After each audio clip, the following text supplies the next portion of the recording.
All right, thank you, Cameron. And this morning we are digging deeper into snow shoveling and how not to get hurt while doing it. Yeah. Joining us in the studio is Dr. Amol Soin, medical doctor at the Ohio Pain Clinic and an assistant professor of surgery at Wright State's Boonshoft School of Medicine. Good morning to you. Good morning. Thank you for having me. Yeah, thank you for being here. So when you're thinking about, we have snow in the forecast today, you're thinking about shoveling your driveway. What are some things that people should be keeping in mind?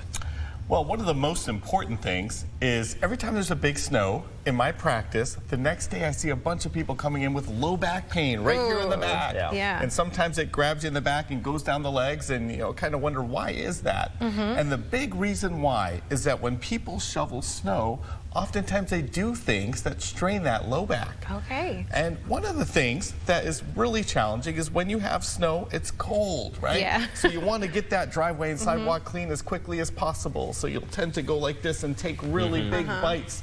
And then as you take that bite of snow, you lift and twist, and that bending, excessive bending, places a lot of strain on the low back. I can imagine. So yeah, I'm thinking about how I shovel snow, and that's pretty much how I do it. So it's the twisting that's the issue. Yeah, and it's the weight, the excessive weight that you take. So if you take too big of a bite of snow, that could be a problem. And I know you want to get that out of the way really quick.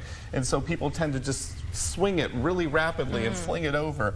That lifting of excessive weight with your back bent over and the twisting motion at the same time can cause a lot of back pain. Right. So what should we be doing to make sure we're not coming to see you the next day? I think the important thing, and these are little tips, but I tell you, to make sure you're dressed warm so you don't have that tension of having the urgency of getting done really quickly because you're feeling cold. That's number one.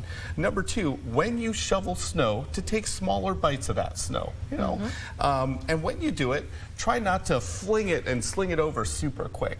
Take slow movements, and you always hear people say, try to use your legs and not your back. And so what that means is try not to stoop over excessive amounts and place a lot of stress on that low back. Okay, it's a marathon, not a sprint. We'll definitely keep that in mind. Dr. Amol Soin joining us in studio this morning on how to not go see him the next